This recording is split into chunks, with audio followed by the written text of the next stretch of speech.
You've been going live. I've been trying to go live, so here we go. We're starting up. So, real quick, thanks for welcome to the channel. I'm going to introduce here a friend, Tara Bluecloud. Let's bring her up here on the screen. Tara, welcome to Knox Studios. I know we know each other really well, so thank you for joining me here. Thank you Um, for asking me.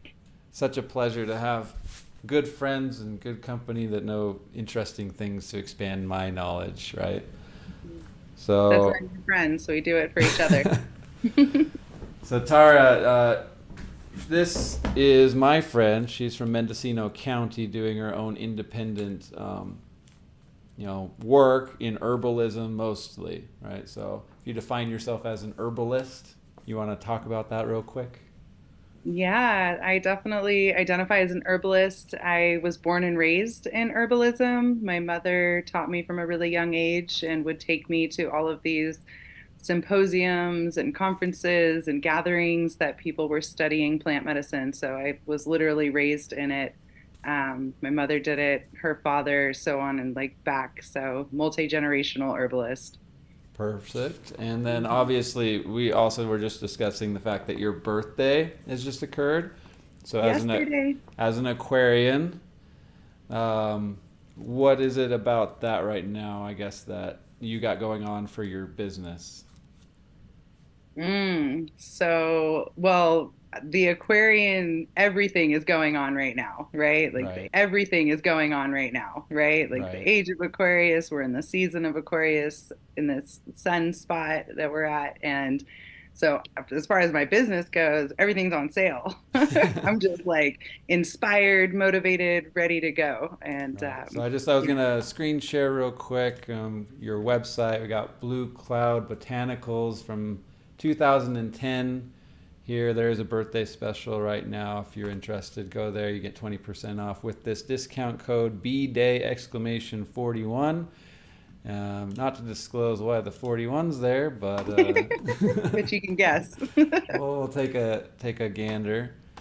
So just plugging you real quick to get this started. Make sure to click on a link. I'll put it in the description a little bit after this gets uploaded and later when I get a chance. But Tara is also an individual I reach out to personally to do my own tarot readings. Although I read myself, I don't have the same type of background. And then obviously I've sought her out for information relative to the astrology because the deeper understandings of how these things align and how I can better incorporate them in my own spiritual growth has been pretty profound. So right now, as we were discussing, you being an Aquarian, you being a lot more, involved with this personally, understanding what this new Aquarian age is all about, and this transition in the stars from this old Piscean age. I'd like to ask you, like starting with you as a birthday Aquarian right now, and what you're feeling energy wise going forward into this world looks like astrologically, you know, and anything that really kind of maybe comes to mind or resonates on that topic. And we'll just go from there. So the floor is yours Nice. for a moment. Thank you, Joshua. Yeah, it's powerful what's happening, this shift from the Piscean age into the Aquarius age. Everybody's heard that term, the age of Aquarius, right? And Right.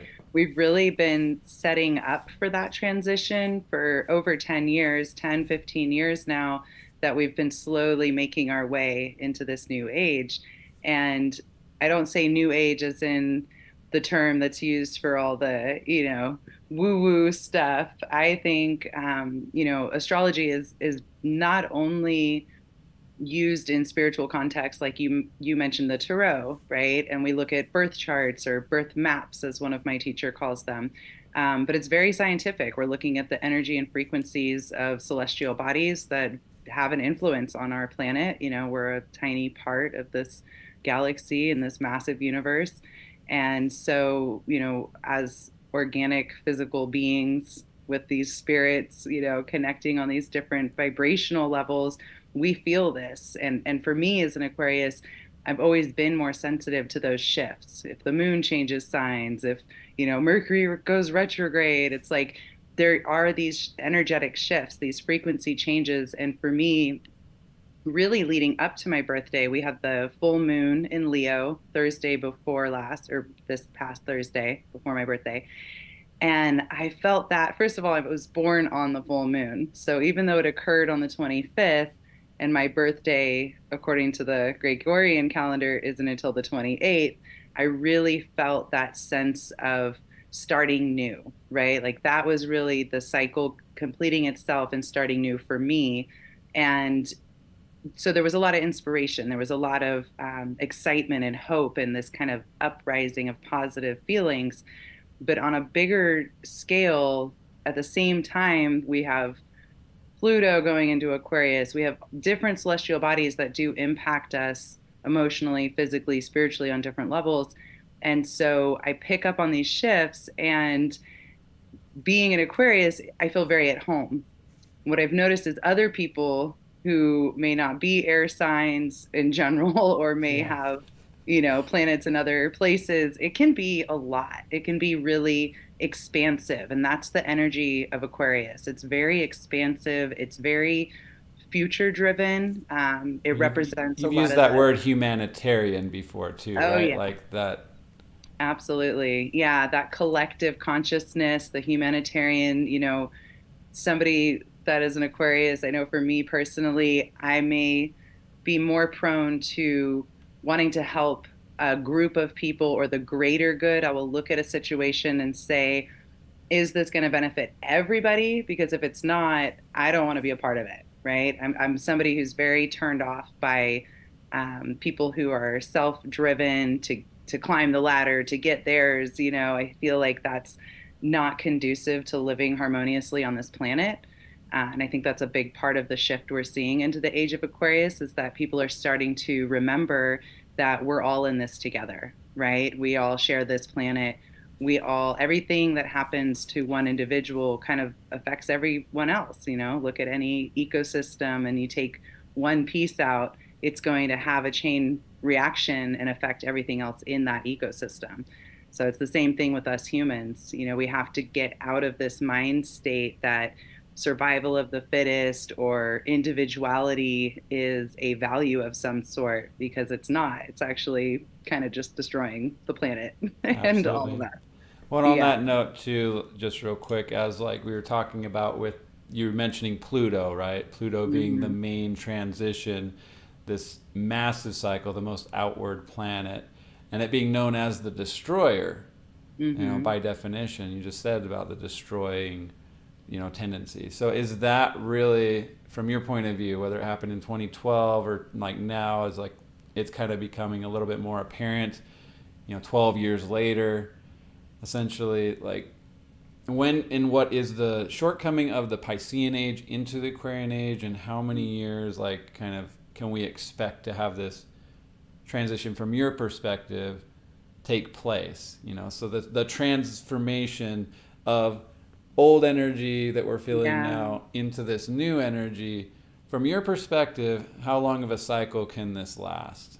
Honestly, just intuitively, what popped into my mind was 80 years. Mm-hmm. And this is not based on, astrological knowledge and forecasts of me looking at the planets. This is just an intuitive number that came to mind when I was listening to you talk about Pluto. And, it is the destroyer, but we also have to look at it like anything else.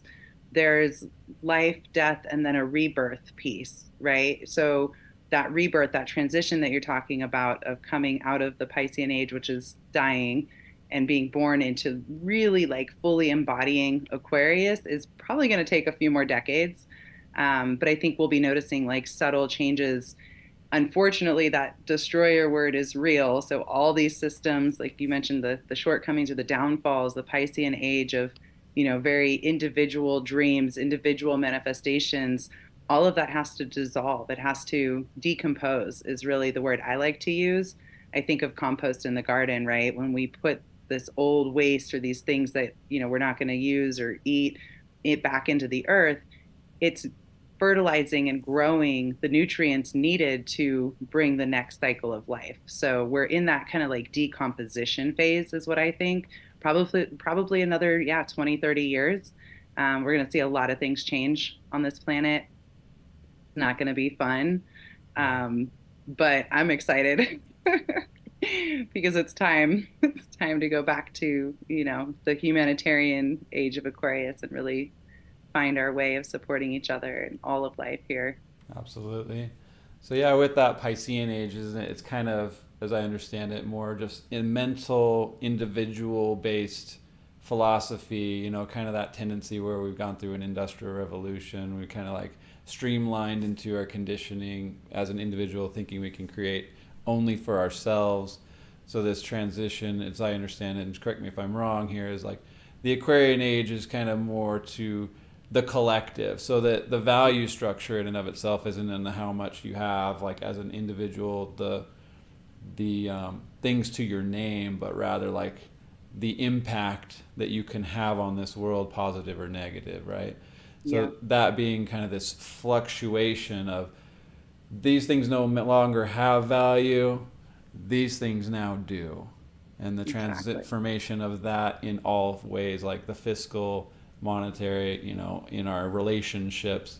So this whole fallout of, we're at this maximum relationship divorce like crisis, on top of like people escaping into drugs and alcohol on the rise like crazy, and Yeah. everything other facet of society as a whole right now, it just gets magnified and magnified and magnified. But Hmm. I am starting to see certain transitions even on YouTube, as certain creators, the ones that really disrupt, are getting a lot more airtime. And of course, there's like this pushback that we've talked about before in terms of the cancel culture, and you're talking about specific types of things. You don't necessarily can see it on the surface, but underneath, as a creator, as someone like that's trying to get your information out there, there is like a pushback, I There's guess. heavy censorship going on, is what it is, Yeah. and us being here in the United States, it's pretty obvious. The media and the way that we receive information in certain topics, subjects is definitely censored, and different platforms are better at it than others. So on that note, I'll just finish early here. There, we're not going to go too down that rabbit hole, but I find it interesting. Twitter getting bought by Elon not too long ago. This like Zuckerberg data thing going back to Cambridge Analytica or whatever all that was about, and then now Twitter being under Elon Musk's umbrella, like really trying to test the thing about sponsorship. Right? Is it only going to survive based on structures of corporate support? Now into like getting rid of that and allowing it to be an open dialogue, group conscience space. Like Hmm. is this new transition into the X from Twitter something that is worthwhile? I think is going to be interesting going in, and I do see it at the centerfold, as we're very digitally inclined right now. We share, we talk even right now over Zoom. Some of my best friends are, not right here in my community. I make my best friends from all over the world, and it's such a blessing to have this. But now Hmm. to what capacity can we use it and use these God-given gifts that are given to us, like in our right of expression, Right. our ability to share, our experience and what we actually believe, our opinions, you know, Hmm.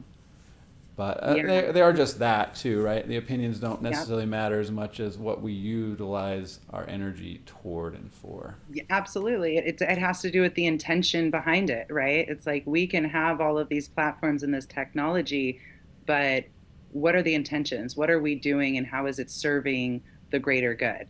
That's really, Aquarius being about technology, being future driven and seeing the potential of what we can achieve as humans is this beautiful gift. And I can be very inspired, but I can also get very discouraged when I see the people whose intentions are selfish or are disregarding other people's welfare or using it, in a way that could be harmful, right? And so we will see a lot of changes in the way that we use this technology. Of course, I'm grateful for it. It's amazing to connect with you and feel like I've known you forever. I consider you a brother, and we've not actually met in person, right? And that Right. is the wonder of technology.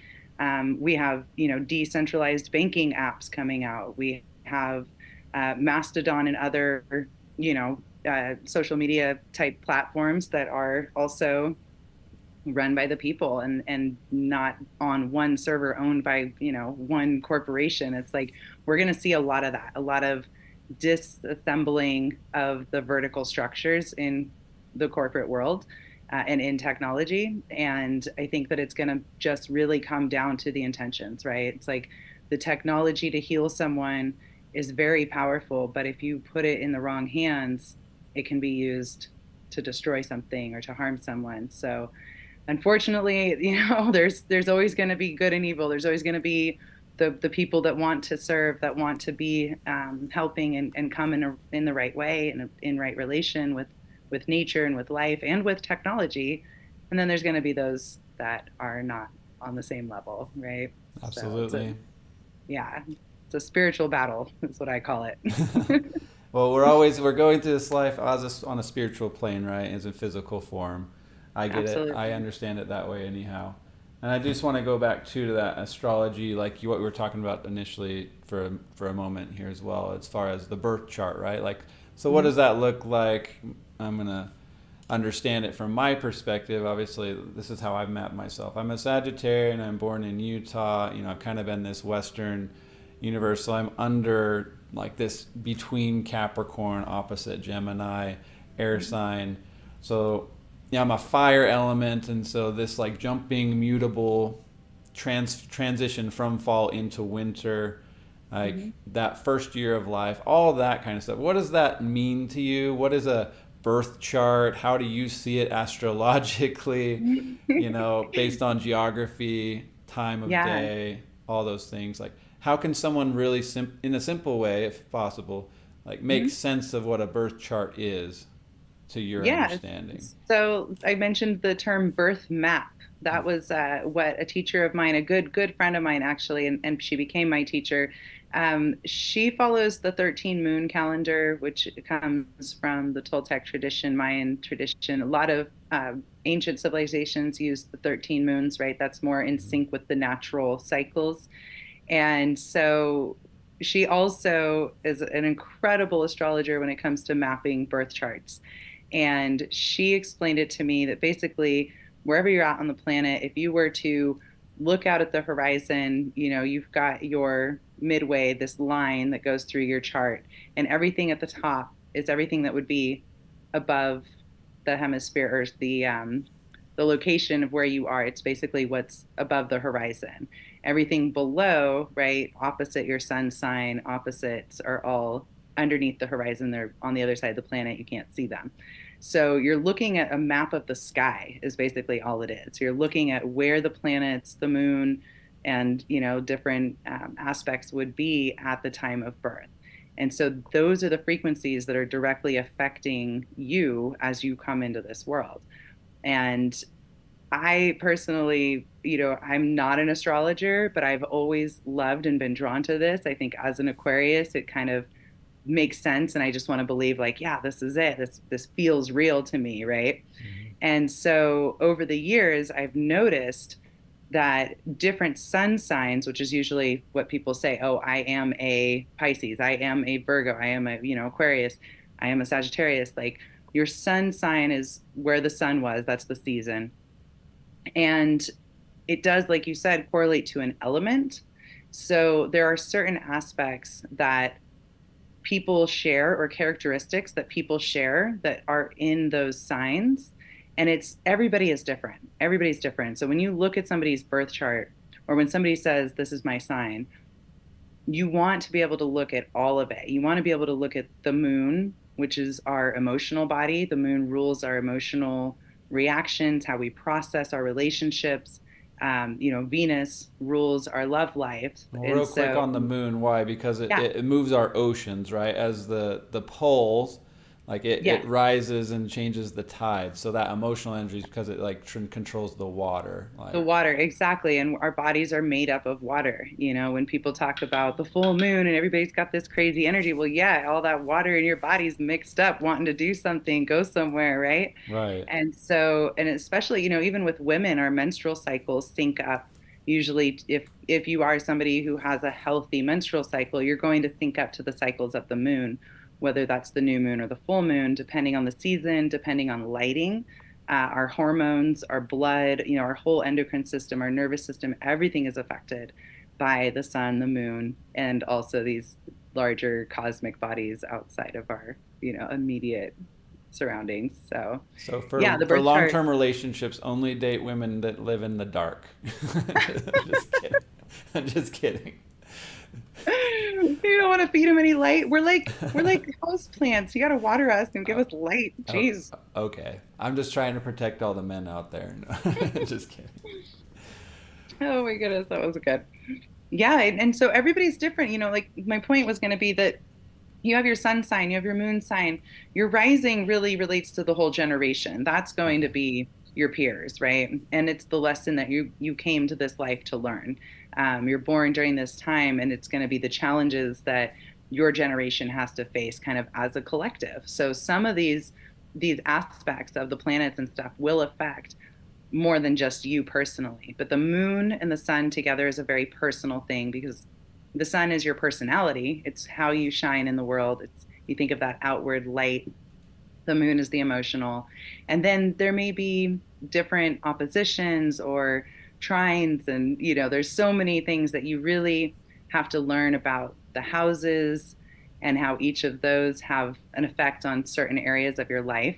So if you think of things like your career or your relationships, the way that you handle yourself in public versus private, are you self-driven or are you somebody that does better receiving direction? Like all of that's going to come into play.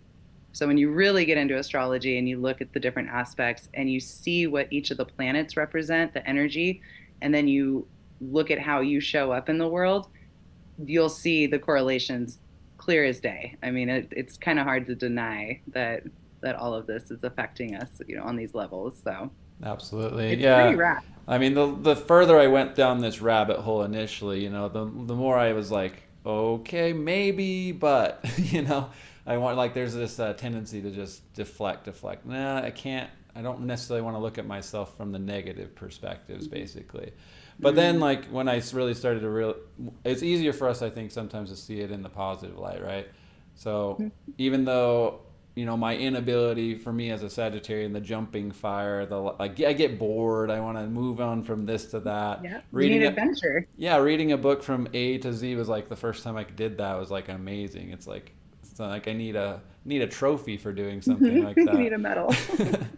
But I'm it's representative in my life, right? This tendency lived from Utah to California, back to Utah to Arizona to Utah to Denver. Like I never stay in one place for too long, and the like longer I got into my own egoic part of my life, like where I was really like on my own self will instead of leaning in on these better philosophies that kind of keep me grounded, keep me more centered, make me more aware of who I am.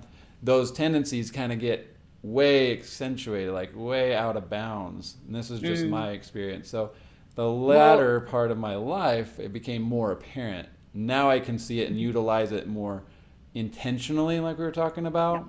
yeah. You know, it's not necessarily anything more to the way I understand it as my nature. That Mhm. part of me that's going to be a part of me no matter how I experience life after birth. Yep. So that's. And as a Sagittarius, let me ask you then, because Mhm. you're talking about that being a fire sign, which we know, yes, there's this force behind the fire, this like spark, this go, right? And I always think adventure. Sagittarius is the archer. So my Right. question is, the archer likes to use that bow and arrow to take aim at a certain goal. Are you somebody who sets goals for yourself often? And how do you feel if you miss your mark or when you meet those goals? You mentioned wanting a Oh. trophy just for reading a book. So, No, you yeah, know. yeah, kept getting my game. Um, Hmm.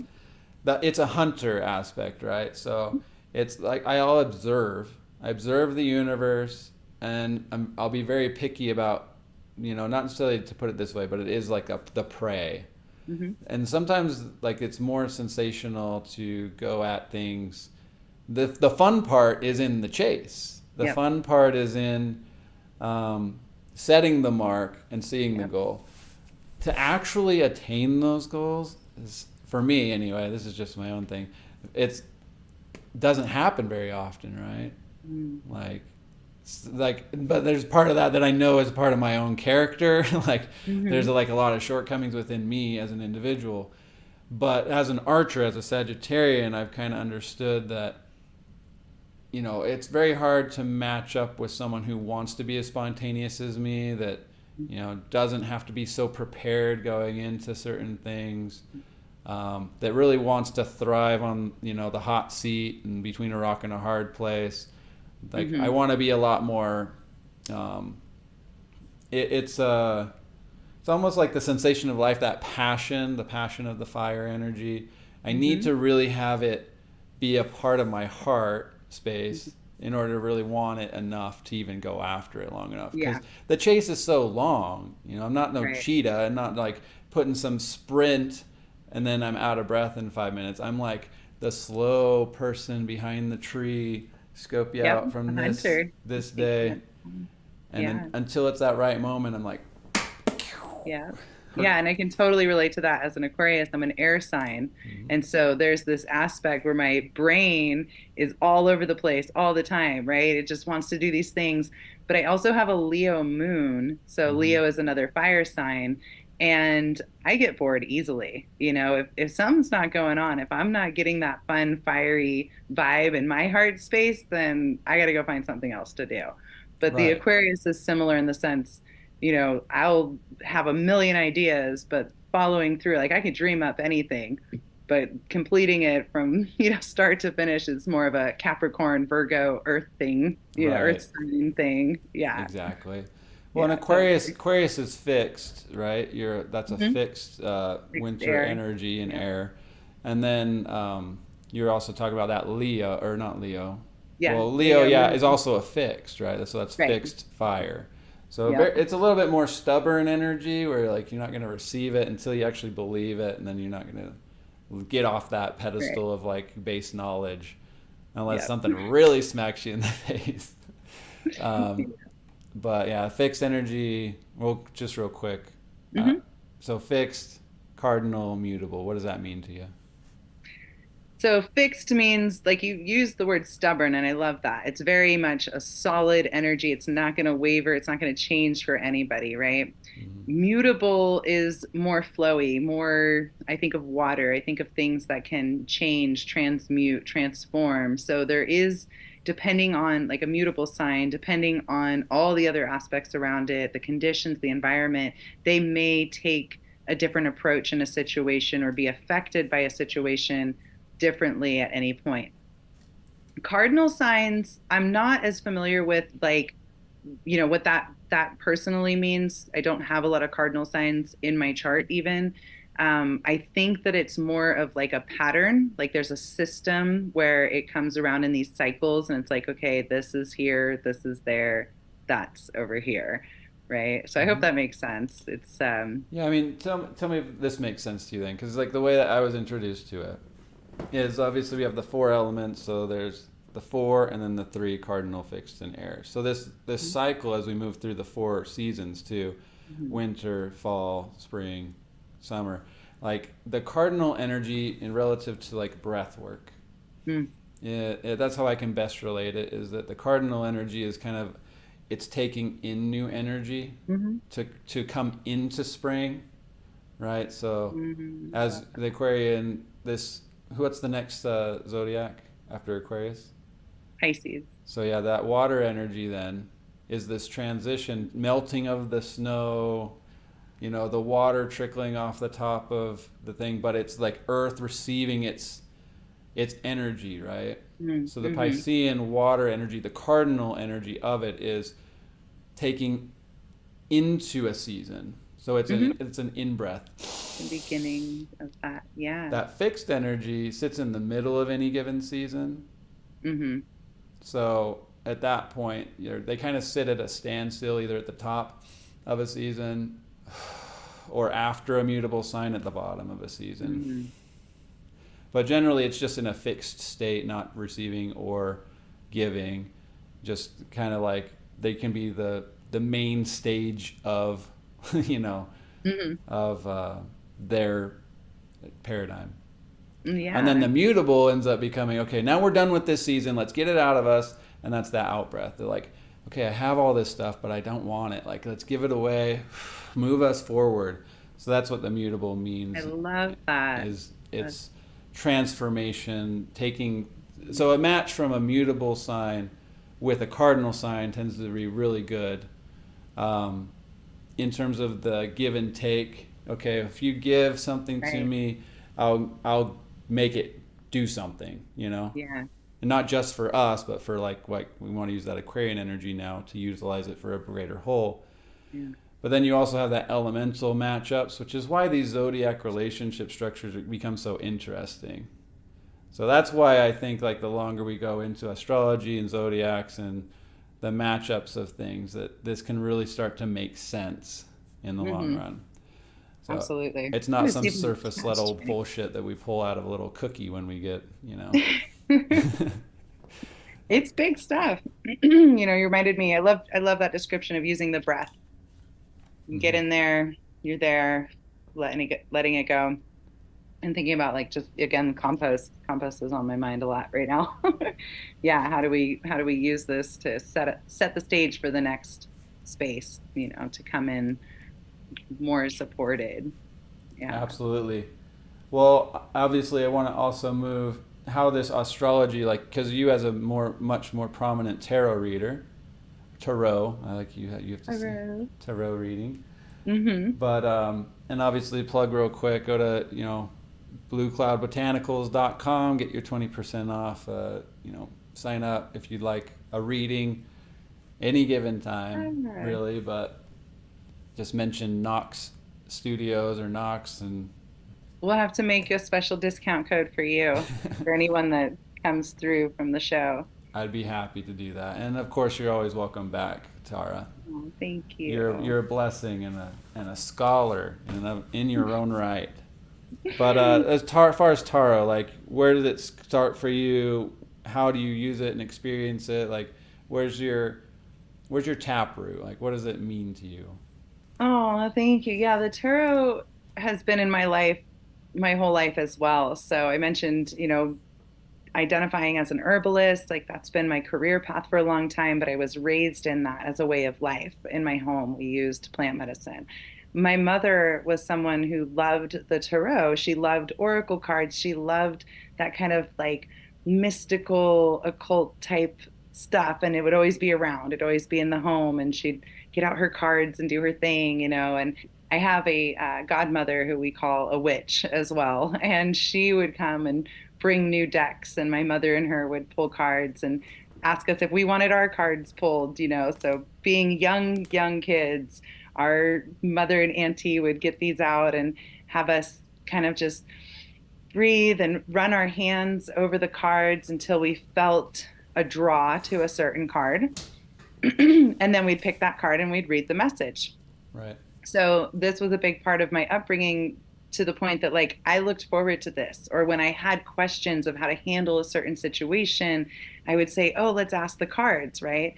And really there was no formal training in my younger years, and I don't think my mother has any either. But when it kept coming back to me, when other people would say, "I thought of you, here's this tarot deck," they would come to me, and I'd kind of be like, "Okay, let me set this aside." I joke with people and tell them I tried to rebel against my hippie parents. So I, took the course of going to do my pre-med. I wasn't going to be an herbalist. I was going to be a neurologist, and show them the science and da da da. And the same thing with the tarot. I'm like, oh, my crazy hippie parents, like, I'm not going to play with those cards. And what's interesting is there were so many synchronicities. There were so many more than coincidence moments where the cards would appear in my life, in a way that was undeniably a message from beyond this physical world. I say spirit or source, that I was being told, I needed to pursue something with the cards. And I had a deck given to me very young, probably before 10 years old, called the Aquarian Tarot. Mm-hmm. Somebody, oh, thought of you, Aquarius, here you go. That deck kind of followed me around. I'd move, as a teenager, it was in my dresser drawer or something, and I'd look at it every once in a while. And then I, moved out of the home, and and it would just kind of be in a box somewhere, and then it would pop out every once in a while, and I'd look at these cards and I realized how interconnected the tarot is to astrology. And I was thinking to myself, like, wow, this actually does kind of make sense, and the elements and our physical, mental, spiritual bodies. And I started to kind of see what the tarot was about, not still fully understanding where it came from, what its potential was to be used as a tool for actual guidance. And when I finally made this, I very clearly remember making the decision to learn tarot, to actually study, get to know the cards, know what they mean, what the energy is, the quality of each of these cards. And I pulled out that Aquarius tarot or Aquarian tarot, and I probably had half a dozen decks at this time. Right before I moved from Sonoma County to Mendocino County in California. And I couldn't find the little book that went with that deck, with the tarot deck. They all come with these little books that, have the definitions of the cards. And I was like, man, I don't know where that little book went, but I have the deck. So I moved to Mendocino County. Within a week of living in the new spot, I saw a yard sale in the neighborhood. I thought, oh, I'm going to go check out what they have. Lo and behold, sitting on the table by itself, randomly, away from everything else, was the tarot book that went with my specific deck. There was no deck, and all these decks are different, right? And so there's the book saying, here I am, time to get to work. And so picking up that book from a yard sale in 2007 was really what started my journey into studying the tarot more. And because I've always had some intuitive gifts or premonitions, like my dreams would have symbolism or events that would, later unfold and make sense. The tarot became a very natural tool for me to use and to help others, receive messages from their own divine guidance. So it became second nature, and I love using it for clients now. I love being able to see, you know, how something may unfold. I really like to use it in a way that's like a yes or no. Hey, let's get clear. Is this the path? What does it look like? But what I've learned is that depending on the author of the deck and depending on the illustrator, and or both, the energy can be very different. And so it's important to me when I do get a new deck that I take the time to really sit with it and get to know it, because the same card could mean something totally different than somebody else's deck. And I hope someday I'll actually create my own deck. But I have quite a few that I work with now, depending on what the client's needs are. I have some pretty awesome decks to choose from. Nice. Yeah, Yeah. that's a great explanation. I mean, it's been a beautiful passion for me just this year, to kind of come into a greater understanding of the tarot. And well, first, like, get readings from you. Like, I've had readings from time to time. I used to do them on Earth Day annually.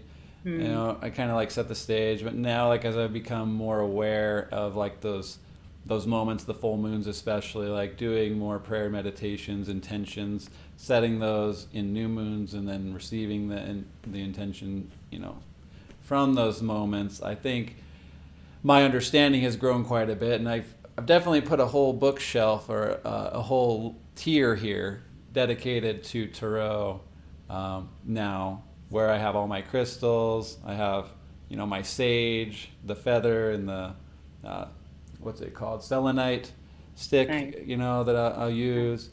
And I kind of have been working through different ways of structuring my readings. But for me, and like you're talking about getting to know a deck, I came across a Light Seers deck. It just kind of stood out to me, and I bought it. And it actually is like a ripoff, so it didn't come off from the actual Chris Ann with the book in the big, large format form. Hmm. But I just started with that one and read my very first time. The very first card I read was the Fool, right? Mm-hmm. And then I had a different reading. Like, the second and third reading were identical. The 3-card reading.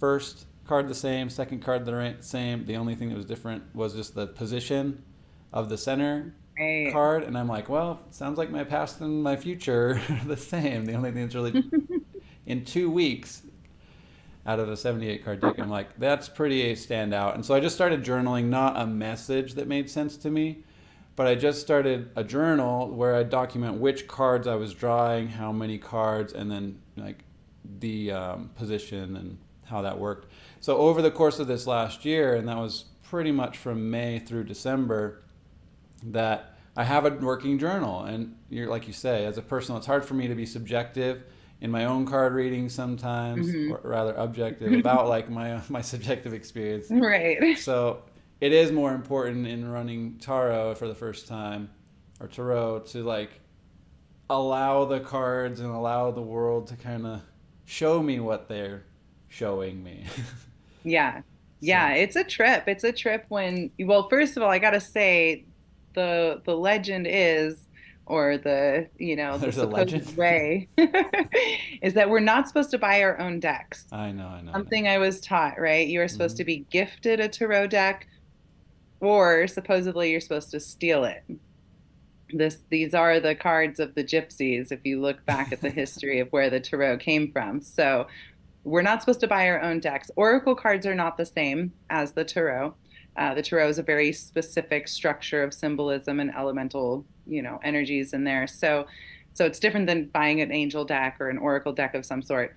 But when you do buy a new deck, the other thing that I was taught, or when you receive a new deck, because you're not supposed to buy it, the other thing is to sleep with it under your pillow Yeah, I and did that. introduce your subconscious to this deck and just kind of welcome it to imprint with your energy so that you guys can communicate more clearly and really think of that deck as a living being, as a spiritual being that's ready to communicate through the energies, the cosmic energies, the subconscious frequencies of your own vibration, like what's going on at that time. So if you're going to read for yourself, it is important to have that established relationship and treat it like a friend, Hmm. asking it for advice, asking for guidance, and just kind of see what happens and trust. Like, the one thing I always laugh at myself when I second guess myself, when I'm like, oh, I don't know if that was right, doing a reading for myself. I don't have this problem with clients. It's so funny. But like you mentioned, for ourselves, it's harder to be objective, right? Hmm. So I'm in my new home and there's a new sound. I was just observing, haven't heard that one yet. I think we have an ice maker speaking to me in the fridge. Okay. Nice. That's always Um, good. so that ability, it took me a long time. I mean, it took me, probably years to really trust, like, if this is what the cards say, this is what the cards mean, right? You would reshuffle, oh, I want a different message. I don't know if that's right, Yeah. and try again. But that first message will always be the truth. It will always be what comes to fruition. And even if we try and ignore it or change it. So it's interesting how it Yeah. has kind of its own life. That's why I like to think of it as alive. Yeah, a part of me is like, because like it's hard to trust a lot of different things in the world. So like the one thing I wanted to do with my tarot experience was just, it's that one thing when you rip a card, right? Trusting the universe. Mm-hmm. It's like, well, the digital space right now can be so manipulated, and I'll lose track, go down rabbit holes, all this stuff. But something as simple as a tarot, Mm-hmm. I can't deny it. Like you're saying, like I want sometimes to not try pull a death card or like some of these like interesting things when I don't understand them for the first time. But like the devil card showing up in some interesting Mm-hmm. places, and I'm like, oh, what is this? How does this correlate? I get scared now. No. That's what I was gonna say. People get scared. They see the death Hmm. card or the devil card in the tarot, and they're like, "Ah, I'm scared. Somebody's gonna die, or something bad's gonna happen." And that's not it. When you really learn what the energy is behind the cards, and I will comment on both of those real quick for anybody Yeah. watching this. The death card, just like we were talking about with these cycles and the ends and new beginnings of, Pluto and the age of Aquarius, and it's just that something's ending. It doesn't mean that somebody's gonna die. It's Right. not a Ouija board coming at you going, woo, the death card is like, okay, there is the end of, and depending on the placement, you've said that word a couple times. And, for people who don't know, that's the spread, right? Is what we're laying out, multiple cards. And then the placement, each one could have a meaning. I'm assuming you're doing kind of the three-card spread is normally a past, present, future, right? Hmm. What is the energy of the past? What am I currently dealing with? And what's coming up for me in the future? And so depending on the placement, you could have a death card as the first card and it's like, "Oh yeah, I just finished that job," or "I just, finished organizing that room, like something ended. And now the next card would be the present and so forth, or in the future, like, oh, okay, I am going to be finishing college next year. So that could be what the death card represents, is that that part of your life is done. It's closing. You're not going to do that anymore. The devil card, when I see that one, I remind people that it's like an alarm system, Mm-hmm. right? There's that saying, watch out or the devil's going to get you, or whatever, all these sayings about that energy, that Satan's trying to trap you or trick you, or I don't know, what's the one about idle hands is the devil's work? It's like Right. we always think of this as something to be aware of. Watch out, right? And so when I see the death card in the tarot, or excuse me, the devil card, I think of an alarm system. It's like, hey, pay attention. Something's going on that maybe you're not aware of. Maybe you need to balance better, right? I see it a lot when people are indulging in bad habits. Maybe there's something that you're struggling with, especially addiction, alcoholism, things like that. The Right. devil card will come up. There Yeah. is that Those frequency, temptations, right? Like there's an temptations. undercurrent of a Hmm. temptation on the horizon, Yeah. or in that Yeah. in that So position. it's not like, oh, the devil card's here, you're going to hell. Like, that's not what that means. Yeah. It's So, over. yeah, that's it. I'm done. That's why I Yeah. like the Light Seers deck too, because it actually like doesn't just say death; it says rebirth, right? So Nice. you're talking about like the end and the beginning. Same thing with the numerology of the minor arcana, where the Hmm. one and the 10. There's like that Ace of Wands and then the 10 of Wands. Yeah. Well, like when you complete a cycle, it's like, well, that is now the same thing as the new beginning. It's just Just from a. like the fool, Hmm. there's an argument about whether that zero fool card is the beginning or the end of the tarot. It is what connects it, that point. Yeah. Exactly. Yeah. Well, I think I've definitely indulged quite a bit. I mean, I'm myself not even professional reader here, up to about 5 tarot decks, and Nice. I have 2 main stage oracle decks.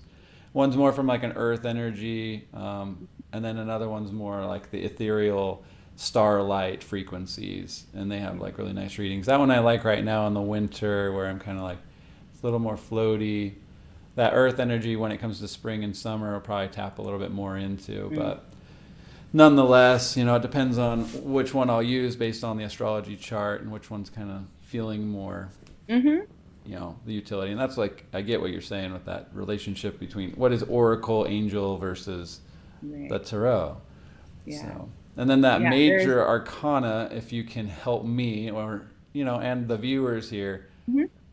the Fool all the way through the world. Oh my gosh. Yeah. And all the players, not just the Death and the Devil, but those ones that stand out, they seem a little bit superfluous, like the Tower and the Mm. Star, the Moon, like all the characters. What is it really trying to tell us in the story, as far as like the 1 through 10, and then you start a new cycle. There's like, I've understood it as a map, right? Right. So So what does that what's mean to you? interesting, yeah, that's interesting because if you go back to some of the older translations of the Tarot, those maps are actually like the Tree of Life, the Kabbalah, or you can look at the physical plane, the emotional body, the psychological mental space. So, and subconscious dream space. So each section, it actually is kind of like going all the way through each of the physical, mental, spiritual, psychological energies of human. And and I think like there is a journey, there is a story, but it's different in many places throughout history. And so I really think it depends on the deck. I really think like even though the major arcana has a very specific like you mentioned, character, right? Like these are characters, they each have their own story in this greater story of life. But there's a way that depending on who created the deck, they have infused their own story. So it gets very subtle with how many decks are out there now. There is like the Rider-Waite Tarot, one of, the older ones. There's a few of them that very much stay in alignment with the traditional tarot symbolism, astrology, and all of that. But when you're getting into some of the more modern decks, it's important to kind of work more with the illustration to see what they were feeling and conveying, because that's where I think we receive more of the subtle messages in the major arcana. Like you can see the magician, and there's specific symbols that will be on that card on most decks, but there will be subtle differences that when you're using it to interpret what the magician means to you, you want to pay attention to where your eye is drawn first. What is the symbol on that specific card in that moment that jumps out to you? Because you may feel that in a different place than the physical body. It may be a mental reaction, it may be an emotional. So I don't want to say that it always follows the same story, right? That Right. each of those sections are the same throughout every deck. Nice. Well, Yeah. I think it's great. I've seen seeing a lot. Well, what I was doing, and I'm kind of when leaning into, is using kind of the tarot as an introduction into some meditation to like set an Mm. intention. And I don't know what your opinion is like regarding all of your meditation. I know that you do have that as a practice of your own. So like I appreciate the background on the tarot and your experience, and I applaud you for like not, it's not just for serving us. It's any tarot reader is, it's about giving it away, right? Like Hmm. becoming that channel that can empower, or, Yeah. see for another human being. So what Yeah. is meditation now? As we transition out of that topic into meditation, what is the difference for you, if there is one, between reading that energy from cards versus like what is your practice look like? What's the most meditative place for Tara? Oh, I love that question. Currently, my most meditative place is in the garden. Right. Me connecting with the earth, with the soil, with the plant medicine. As an herbalist, I'm constantly in conversation with the plants. And my recent move to this new residence includes huge gardens full of medicine. And so it's always been a place that I felt like I could detach from mental chatter and really drop into a more spiritual space. The frequency of the plants are a lot higher than ours, so their vibration really does speak to me in a way that feels like I'm in a trance, in a meditative state, just in their presence. And that is a part of my practice as an herbalist. When people call me and they say, "Hey, I've got this thing going on," usually there's a plant that will jump into my mind right away. Or I may cross paths with a plant that all of a sudden I'm like, "Why are you jumping out at me? Why are you, communicating so strongly with me at this moment?" I won't understand what their message is until the next day. And somebody will call and say, "Hey, I'm having this issue." And I'm like, "Oh, well, that's that plant that was just talking to me." Right. So when I'm around nature, in nature, whether it's sitting under a tree, just yesterday I had my bare feet on the ground on a patch of yarrow, really just allowing my energy to connect to the earth frequency. That's a very meditative space for me. Um, I love doing breath work. I think that that's something that everyone should be aware of, is that, when some people hear the word meditation, they become intimidated and think they have to sit there cross-legged and or, and it's really just connecting to breath. It's really dropping into this present moment. And at this point in my life, on this part of my spiritual path, um, I've I've really tried to make every moment as mindful and meditative as possible. So even if I'm doing the dishes, I'm observing what I'm doing, the sensation of rubbing, the sponge on the dish, the looking at the soap, like being just so fully present and aware of your breath at the same time is a place that, I try to be as often as possible, like literally at every moment.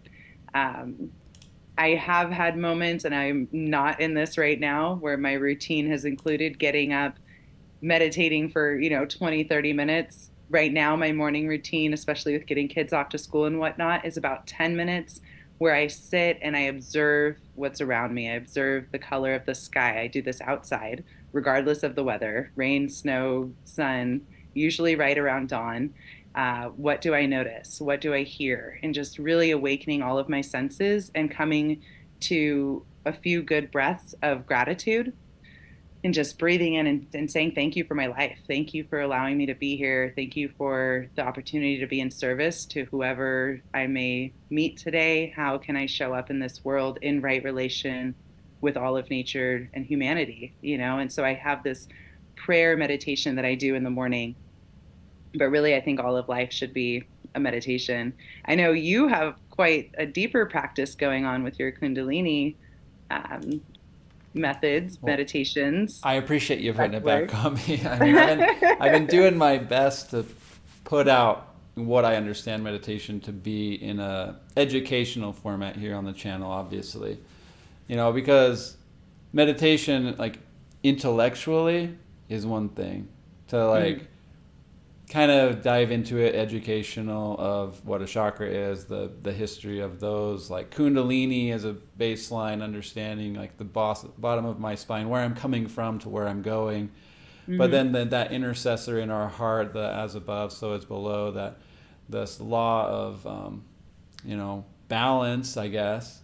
It's hmm like, what's coming, what's going, where am I in that balance? Whether, is it shifting from side to side? Is it something I need to hmm receive from a higher power, God? And the cosmos, is, I understand them more for myself personally, but it's like you're talking about, like, why do we love meditating? Why does the garden feel so meditative? It's because, like, that's that grounding part. Yeah.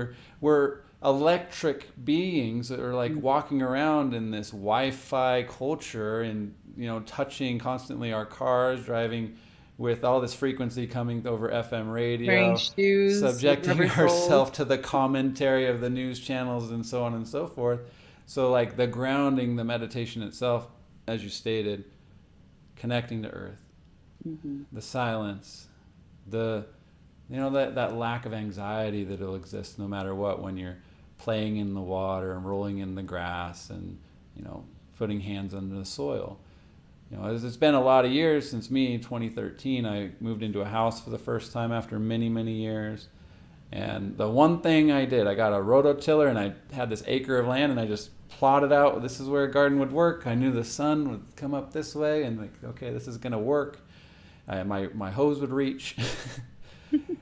And it was the best year of my life. And you're Yeah. right, like, because it set in store, like, the future for me 7-8 years ago now. Mm-hmm. I literally survived a whole summer without going to the grocery store for anything but the meats, because I was able to harvest my own spinach. I was making cucumber salsas. I had such an abundance off of, like, 6 tomato plants, because, like, I used the right energies, like That's a lot. putting the potassium. There's eggshells and bananas, and, like, just educating myself hmm on what building a garden, not for hmm the pretty flowers and nothing else, but I'd use the flowers structurally in the garden to attract the bees. And there Yeah. was just Pollinator buddies. so much to know. But Mm-hmm. when I finally moved out of from the mindscape into actual doing, you're right, that became, like, one of my very first meditation practices, and it set the baseline for my what became the Kundalini awakening, where I started to hmm have these subtle shifts in my spine over the course of years. But I found, slowly but surely, like, over the course of my life, as I committed to a specific type of regiment in my life, that it started with the garden. That next year I became a lot more expressive. I started my first YouTube channel, did kiwi walks, in, like, walking about and becoming more creative in my indulgence with music and writing and singing. And I write songs a lot in the 2016 year. And then I finally moved into this space, and slowly I moved through that power center in my stomach. I finally had this breakdown when my heart exploded, you hmm know. And then Totally. finally recently, this last year in July 4th, I had my throat chakra finally open, and it's just been the finally, I don't want to say, like, I couldn't do these things before, but now I feel free to do them using my voice, and hmm having the alignment of those chakras is how I understand it. Now, meditation is a lot of different variables. There's a lot to understand. hmm There's a 7-year cycle. There's Yeah. the earth elements, starting with earth to water, into fire, and finally air. And then in our throat, that becomes ether, light, and so on and so forth. So, like these elements, how they represent. Then there's all kinds of different stones, this labradite, maybe match with Yeah. that magician That. energy, earth energy. Heck yeah. Just there's so much to uncover meditatively, but it's not today about understanding it all, but more about practicing it with intention for me on a daily Mm-hmm. basis, so that Right. I'm, like you say, the pranayama. That why does herbalist matter? Why does like live plants matter? Not eating raw meat all the time. You know, we're getting real prana from eating vegetables and bright colors and fruits, and we Absolutely. need that in our diet, and we need to utilize this as a supplement to our body. Absolutely. So as an herbalist, like connected to earth, I appreciate that message about meditation, and that it's not just this posturing for meditation, but the actual utility of our breath to just Mm-hmm. even right now, like I feel myself sharing so much, and like I get built up, and then I need to just, Yeah. as a mutable energy, I don't feel comfortable here, like all filled up. I need to go and just like fall Yeah. into it. And then Yeah. I'm free. That's that breath work. Absolutely. Yeah. And you talked about going, I love what you said about like we're running through this Wi-Fi world and we're touching on these things and we're connecting this way and da da da. Da. And it really is that simple that we take time to ground with the earth. You hit the nail right on the head when you said we are electrical beings. Our body is this electrical circuit, our nervous system, and we are so detached from grounding. Just like the electricity in your house or a generator needs a grounding rod, that energy's got to go somewhere. And if you're running around with rubber soled shoes all day, you're not touching the earth at all. Then you get on your bed that's on a platform above the ground. Like, when are people making time to really touch? Like, I know people say, oh, it's crazy, hippie tree huggers. Like, I literally hug trees. Like, I literally go and hug trees and breathe and thank them. Thank them for the synergistic relationship we have of them providing us with oxygen and being, our nurturers. All of the plants are our guides, our ancestors, our teachers. They were here long before us and they have evolved to such a high frequency. You know, Plants are double, if not triple, the vibrational frequency of humans. They have evolved to this place of such trust and such abundance that they have always provided for us. They are our food, our shelter, everything, right? Excuse me. And so we really do need to make time to listen and learn and connect, and especially our food.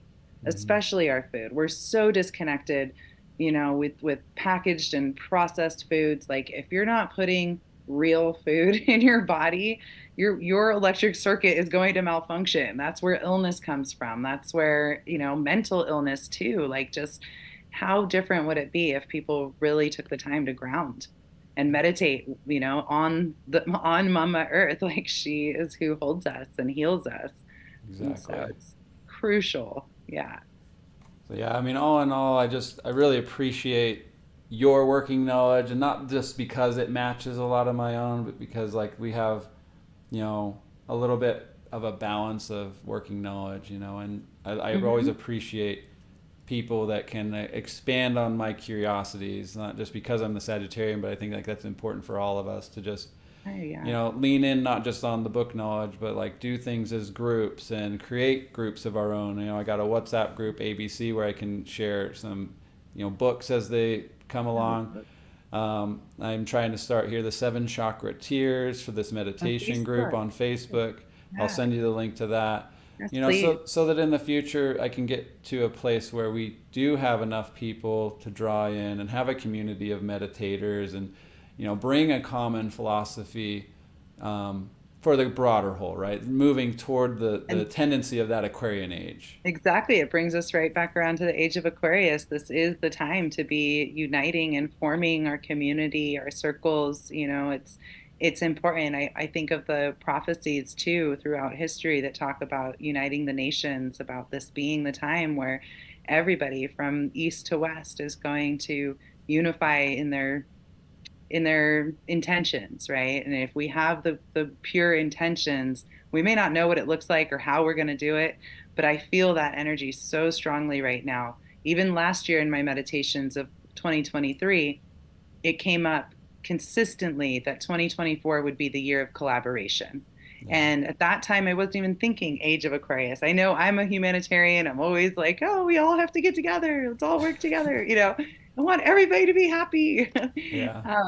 But I kept hearing that word. And I usually have a word or some sort of saying each year, right? And this year, absolutely, 2024 is all about collaborations, working together, taking the time to have these kinds of conversations. Even, I think a lot of really big conversations, hard conversations, uncomfortable conversations, like that's going to be happening in 2024 and probably for the next 5 years in some really big ways. And I'm here for it. I'm excited by it. I think it's time. It's important.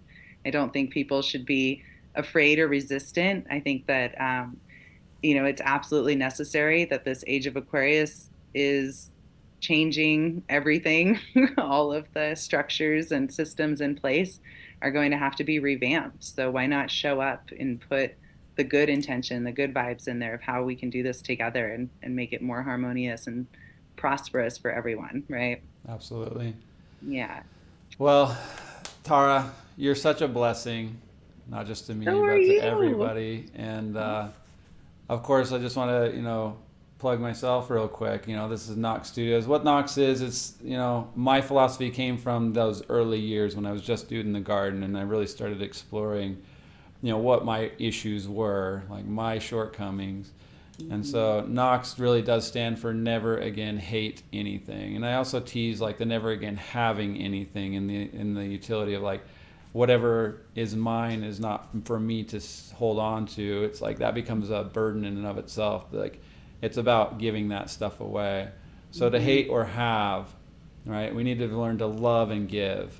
So, Right. you Oh, know, I love that. in Love and here, service. the philosophy of this channel and hope, is always just to build up in all different practices and concepts so that those that are interested in some faculty of the topics we discuss can maybe expand their knowledge, but not just for the sakes of that knowledge, like to actually Mhm. bring it into the utility.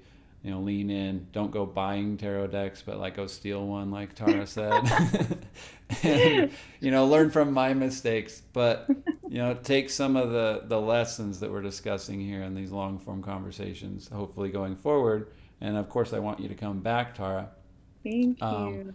I would be honored. This has been so fun, Joshua. Thank you so much for so making the time tonight. I know we've absolutely, been talking about doing this, and look at that. I know. Collaborations. We're doing it. I'll fly by the seat of my pants all day long, any day. So I you love know. that about us. The spontaneity is there. That's a good reason for us to keep doing this because we're both comfortable with that, right? Absolutely. And Yeah. then, make sure let's include all of your stuff before we end off the live. So, Tara Yeah. Bluecloud's website, what you got going on. Yeah, bluecloudbotanicals.com. We've got a 20% off special running for the rest of Aquarius season. So that ends in the middle of February. I have herbal remedies. There's consultation if anybody has health issues or concerns they'd like some guidance on, or maybe some alternative natural suggestions. The Tarot special is up on there. There's a book now button on the website, and that will actually take people to my Calendly calendar where they can book a whole array of one-on-one consultations. There's also new courses, online group offerings launching. So definitely check it out, www.bluecloudbotanicals.com. There you go. So, I'm just featuring it real quick as a graphic on the live stream. So, you got the yarrow tincture. What is that exactly? This featured item. Yarrow. Uh huh. Yarrow is one of my favorite warrior plants. It is a diaphoretic. It helps break fevers. It will sweat out any kind of illness, works wonders on menstrual cramps. It also is very well known for wound healing. All throughout history, you'll find stories of it used on battlefields to stop bleeding. I've used it on livestock for that reason. Very powerful herbal ally. It's a must have in any first aid kit if you're wanting natural remedies. So yeah, Yara's incredible. Nice. And then, of course, the 21-day Divine Herbal Immersion virtual, that's on a discount right now with that 20% discount code. So pre-registration looks like that's open. That's what that's about, right? Yeah, that's a powerful one. I was going to run a herbal first aid online course last year. And after sitting with my grandmother at the end of her life, going through that process of end of life care for my 97-year-old grandma, um, that course shifted mid launch into a very spirit led, exactly like we were talking about, introduction to really forming a relationship and learning how to communicate with the frequencies of plants in order to expand your own intuition and the grounding tools that we need to kind of keep ourselves healthy. It has been such a huge success. Everyone who's run through that course is telling me how their lives are changed forever and they're talking to the plants now. So I like it. I very love it. special. And then Yeah, obviously it's you have so the fun. tarot readings on discount, the catnip, Mm-hmm. chamomile. What am I talking about?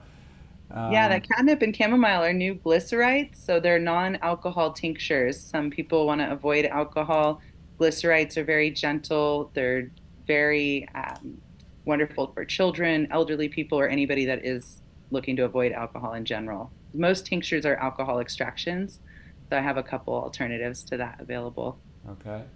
And then Mhm. there's a beginner herbal apprenticeship where you're willing to work with Tara, understanding this stuff as well, it sounds like. Yeah, that's a big one. Yeah, that's a.